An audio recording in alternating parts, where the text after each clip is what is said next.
So hello guys, welcome to MM batch YouTube channel. And ఇవాళనైతే influencer అన్నతోనైతే బయటికి వెళ్తున్నా. ఆకలి అవుతుంది, టిఫిన్ చేయమంటే మక్కంకి ఇచ్చిండు. చాయ్ తాగిపిమంటేనేమో చెరుకు రసం తాగిపించిండు.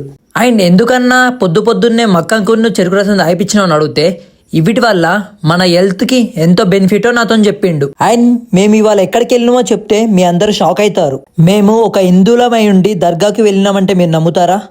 అవును, మేమిద్దరం అక్కడ దర్గాకి వెళ్ళి వాళ్ళు చేస్తున్న దైవ కార్యాన్ని చూసి మేము షాక్ అయ్యాం. అదేంటంటే గత 10 సంవత్సరాల నుంచి తలసిమియా వ్యాధితో ఎవరైతే సఫర్ అవుతుర్రో వాళ్ళకి వీరు బ్లడ్ డొనేట్ చేస్తుర్రు.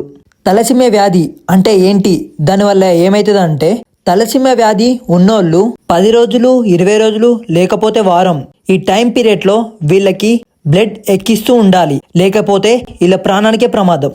తలసిమియా వ్యాధి గురించి ఆ గురువు గారు చెప్పిన మాటలో వినండి. 15 సంవత్సరాల నుంచి తలసిమియా వ్యాధి గురించి మనసులో పెట్టుకొని నా చేతుల్లో ఒక ప్రాణం పోయింది తలసిమియా వ్యాధితోని. అది గుండెల్లో పెట్టుకొని ఈ రక్త శిబిరం మొదలు చేశాను. కొంతమంది ఏం చేస్తారంటే పని ముందు ఖురాన్ అన్న, లేకపోతే బైబిల్ అన్న, భగవద్గీత అన్న, లేదండి ఫస్ట్ మానవత్వం.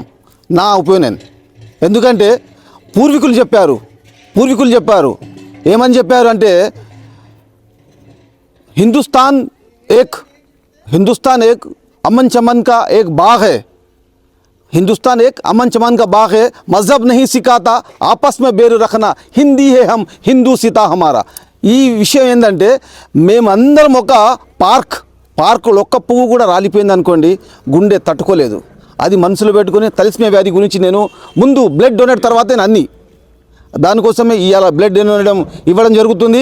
తర్వాత అన్నదానము, తర్వాత ఖవాలి పరిగ్రాము, ఈ మూడిట్లో కూడా మీరు జయప్రదం చేయాలని చెప్పి నేను ప్రార్థిస్తున్నాను. అస్సలాము అలైకుం వరహమతుల్లాహి వబరకాతుహు. Yeah warriors. ఇంకా మరిన్ని వీడియోల కోసం అయితే మన యూట్యూబ్ ఛానల్ అయితే తప్పకుండా సబ్స్క్రైబ్ చేసుకోండి గైస్.